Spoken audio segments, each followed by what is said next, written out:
जय हिंद दोस्तों, जय हिंद बच्चों। इतिहास विषय के परीक्षा उत्सव की इस क्लास में आपका स्वागत है। आज हम फिर दो चैप्टर, एक साम्राज्य की राजधानी विजयनगर और उपनिवेशवाद और देहात, उसके इम्पोर्टेंट क्वेश्चनों को तैयार कर लेते हैं और फटाफट करेंगे। थोड़ा सा आवाज़ में भी फ़र्क है क्योंकि थोड़ा स्वास्थ्य खराब है, जुकाम बुखार है, लेकिन फिर भी अपना काम तो करना ही है। चलिए, आज का पहला प्रश्न है, विजयनगर साम्राज्य की स्थापना कब हुई थी? विजयनगर साम्राज्य की स्थापना कब हुई? 14वीं शताब्दी के अंदर। अगला प्रश्न है, विजयनगर साम्राज्य का पहला सर्वेक्षण मानचित्र किसने बनाया था? ऑप्शन आपके सामने लिखे हुए हैं, फटाफट। विजयनगर साम्राज्य का पहला सर्वेक्षण मानचित्र किसने बनाया? कर्नल कॉलिन मैकेंजी ने। अगला प्रश्न है, विजयनगर साम्राज्य की स्थापना किसने की? विजयनगर साम्राज्य की स्थापना, ऑप्शन आपके सामने लिखे हुए हैं, हरिहर और बुक्का, दोनों भाई थे, हरिहर और बुक्का ने विजयनगर साम्राज्य की स्थापना की।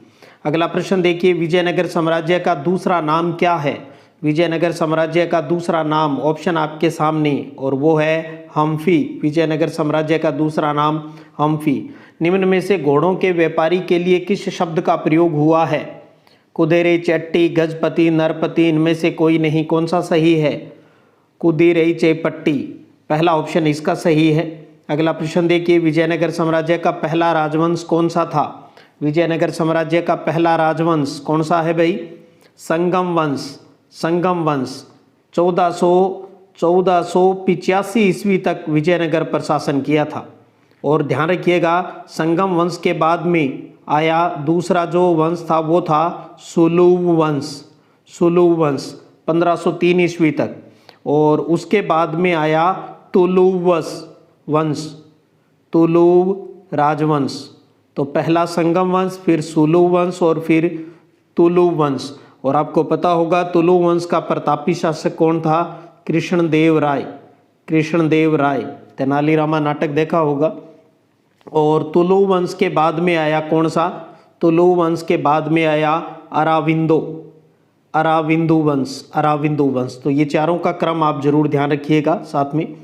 अगला प्रश्न है, विजयनगर साम्राज्य में संगम वंश को किस वंश ने उखाड़ फेंका? अब वो ऊपर वाली बात याद है तो अपने आप ही चलता रहेगा।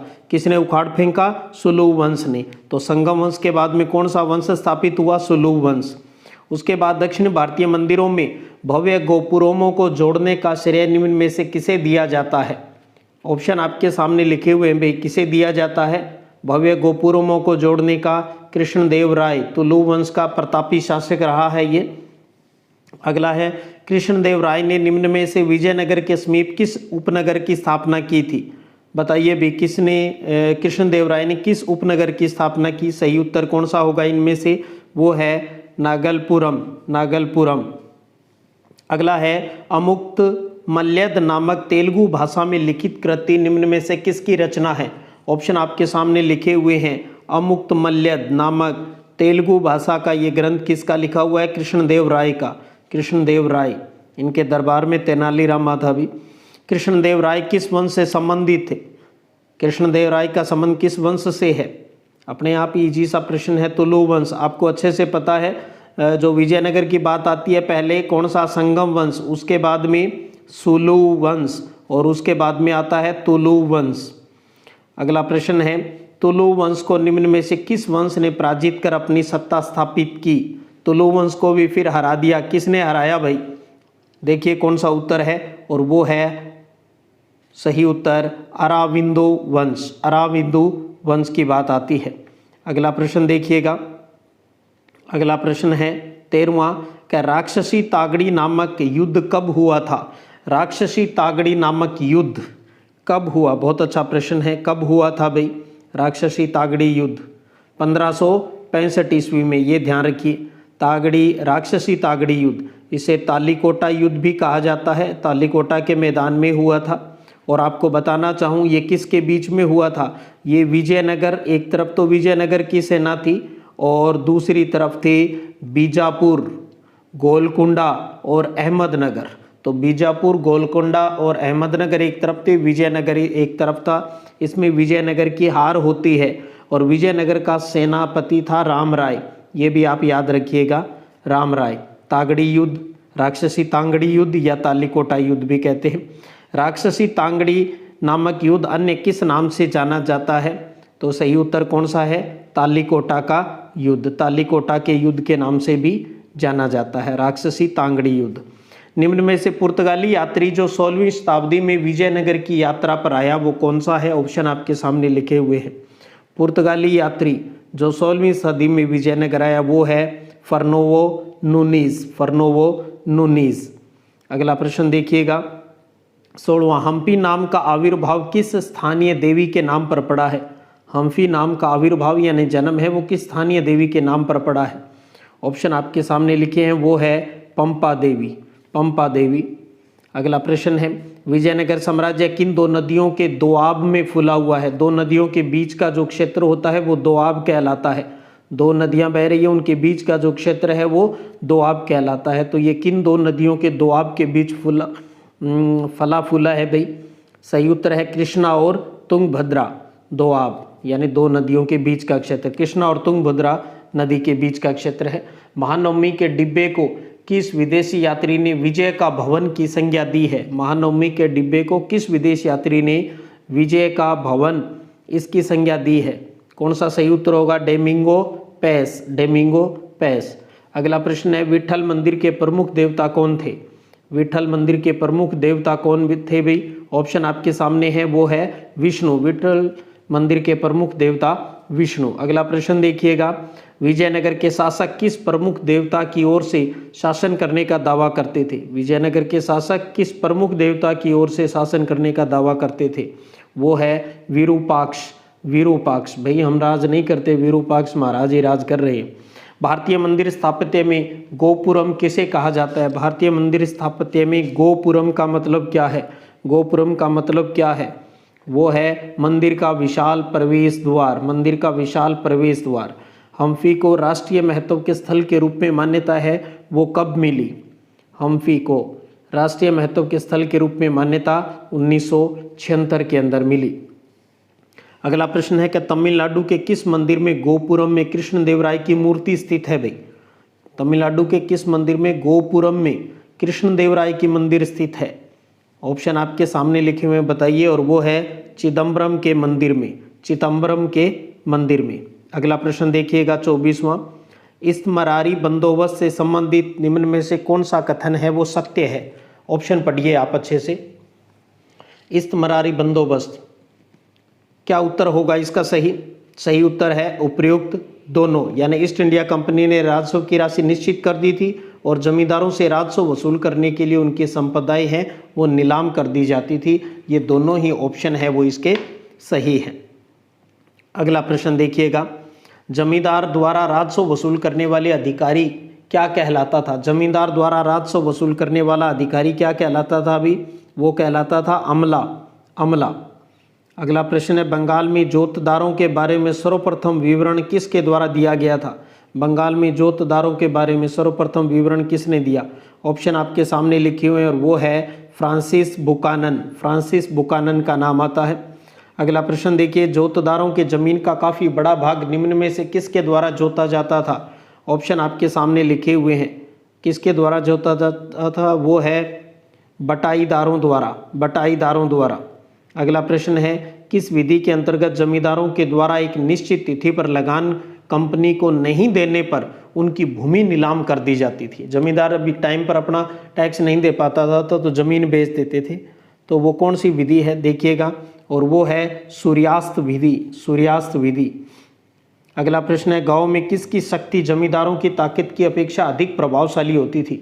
जमींदारों की ताकत की अपेक्षा अधिक प्रभावशाली होती थी। कौन सा उत्तर सही होगा इसका? वह जोतदारों की। जोतदारों की। जोतदारों की। गांव में किसकी शक्ति जमींदारों की ताकत की अपेक्षा अधिक प्रभावशाली थी? वो थी जोतदारों की। अगला प्रश्न देखिएगा, फ्रांसिस बुकानन ने राजमहल की पहाड़ियों का दौरा कब किया? 19वीं शताब्दी के शुरू में, 18वीं के शुरू में, 17वीं के लास्ट में, 16वीं के लास्ट में? कौन सा होगा? फ्रांसिस बुकानन ने राजमहल की पहाड़ियों का दौरा कब किया भाई? 19वीं शताब्दी के प्रारंभिक वर्षों में। 19वीं शताब्दी के प्रारंभिक वर्षों में। अगला प्रश्न है कि ब्रिटिश अधिकारियों ने कब पहाड़ियों को निर्मूल कर देने की क्रूर नीति अपना ली और उनका शिकार और संहार करने लगे? ब्रिटिश अधिकारियों ने कब पहाड़ियों को निर्मूल कर देने वाली क्रूर नीति अपना ली और शिकार और संहार करने लगे? बताइए सही उत्तर कौन सा होगा? 1770 के दशक में, 1770 के दशक में। अगला प्रश्न है, संथाल का विद्रोह कब आरंभ हुआ?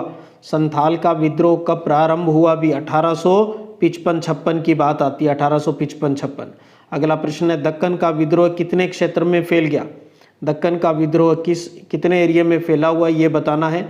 वो है 6500 वर्ग किलोमीटर, 6500 वर्ग किलोमीटर। अगला प्रश्न देखिए, 1860 के दशक से पहले ब्रिटेन में कच्चे माल के तौर पर आयात की जाने वाली समस्त कपास का 3/4 भाग कहाँ से आता था? 1860 के दशक से पहले की बात हो रही है। 3/4 भाग कपास का कहाँ से आता था? वो है अमेरिका से। अगला प्रश्न देखिएगा, अमेरिका में गृह युद्ध की शुरुआत कब हुई? अमेरिका में गृह युद्ध की शुरुआत है वो कब हुई? 1861 के अंदर, 1861 में। अगला प्रश्न है, दक्कन दंगा रिपोर्ट ब्रिटिश पार्लियामेंट में कब प्रकाश हुई थी? दक्कन दंगा रिपोर्ट ब्रिटिश पार्लियामेंट में कब पेश की गई? बताइए कब की गई? 1878 में। किसी प्रकार की घबराहट टेंशन की आवश्यकता नहीं है। आ रहा है तो अच्छी बात, नहीं आ रहा तो उत्तर याद कर लें, बस सीधी सी बात है। अब कुछ रिक्त स्थानों के ऊपर बात कर लेते हैं। बंगाल का इस्तमरारी बंदोबस्त 1793 ईस्वी में किसके साथ किया गया था? इस्तमरारी बंदोबस्त किसके साथ किया गया था? जमींदारों के साथ, जमींदारों के साथ। रैयत शब्द का प्रयोग अंग्रेजों के विवरणों में किसके लिए किया जाता था? रैयत शब्द का प्रयोग अंग्रेजों के विवरण में किसानों के लिए किया जाता था। बंगाल के धनवान रैयत को क्या कहा जाता? बंगाल में धनवान रैयत को जोतदार कहा जाता था। अगला प्रश्न है, 5वीं रिपोर्ट ब्रिटिश संसद में कब प्रस्तुत की गई थी? 5वीं रिपोर्ट ब्रिटिश संसद में 1813 ईस्वी में प्रस्तुत की गई, 1813 में। 5वीं रिपोर्ट कितने पृष्ठों में थी? भी 5वीं रिपोर्ट के पेजों की संख्या 1002। 5वीं रिपोर्ट के पेजों की संख्या 1002। भारत के गवर्नर जनरल लॉर्ड वेलेस्ली का शल्य चिकित्सक खालिस्तान रहा। गवर्नर जनरल लॉर्ड वेलेस्ली का शल्य चिकित्सक कौन रहा भाई? उनका नाम है Francis Buchanan. Francis Buchanan. Ryotwari व्यवस्था खालिस्तान विचारों से लागू की गई थी। रैयतवाड़ी व्यवस्था किसके विचारों से लागू की गई? डेविड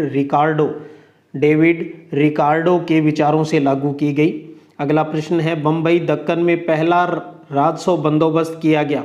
बम्बई दक्कन में पहला राजस्व बंदोबस्त 1820 के दशक में। बम्बई दक्कन में पहला राजस्व बंदोबस्त 1820 के दशक में किया गया। अगला है, ब्रिटेन में कपास आपूर्ति संघ की स्थापना कब हुई? भी ब्रिटेन में कपास आपूर्ति संघ की स्थापना 1857 में। 1857 में। ब्रिटेन में मैनचेस्टर कॉटन कंपनी कब बनाई गई? ब्रिटेन में मैनचेस्टर कॉटन कंपनी 1859 में बनाई गई भी, 1859 में मैनचेस्टर कॉटन कंपनी। पहाड़िया लोग खालिस्तान खेती करते थे भी। पहाड़िया लोग, आपको पता है झूम, ज्योग्राफी वालों को अच्छे से पता होगा, झूम की बात आती है। रिक्स्ता ने 1780 के दशक में शांति स्थापना की नीति प्रस्तावित की, जिसके अनुसार पहाड़िया मुखियाओं को वार्षिक भत्ता दिया जाता था। शांति स्थापना की नीति, नाम आता है ऑगस्टस क्लीवलैंड। ऑगस्टस क्लीवलैंड, पूरा नहीं रहे तो क्लीवलैंड याद रखिए। क्लीवलैंड ने 1780 के दशक में शांति स्थापना की नीति प्रस्तावित की थी। खालिस्तान संथाल विद्रोह के नेता थे। संथाल विद्रोह के नेता कौन थे भी? सिंधु मांझी। सिंधु मांझी है वो संथाल विद्रोह के नेता थे, सिंधु मांझी। आगे बढ़ते हैं, बम्बई दक्कन में लागू की गई राजस्व प्रणाली को खालिस्तान कहा गया है। बम्बई दक्कन में लागू की गई राजस्व प्रणाली को रैयतवाड़ी व्यवस्था कहा गया है। रैयतवाड़ी व्यवस्था कहा गया है। डेविड रिकार्डो के रूप में विख्यात कौन थे भी? डेविड रिकार्डो के रूप में विख्यात थे अर्थशास्त्री के रूप में। डेविड रिकार्डो अर्थशास्त्री के रूप में विख्यात थे। इस प्रकार से ये कुछ इंपॉर्टेंट क्वेश्चन आपके लिए, अच्छे से अभ्यास कीजिए। किसी प्रकार का कोई डर भय अपने अंदर है वो नहीं रखना है। अपना मिशन है और जिसे हम पूरा करके रहेंगे। किसी प्रकार की कोई घबराहट टेंशन नहीं लेनी है। जीत अपनी आदत है। कोई साथ दे न दे, हम खुद को साथ दे रहे हैं, ये जीत की निशानी है। चलिएगा, फिर मिलेंगे आज शाम को। तब तक जय हिंद, जय भारत।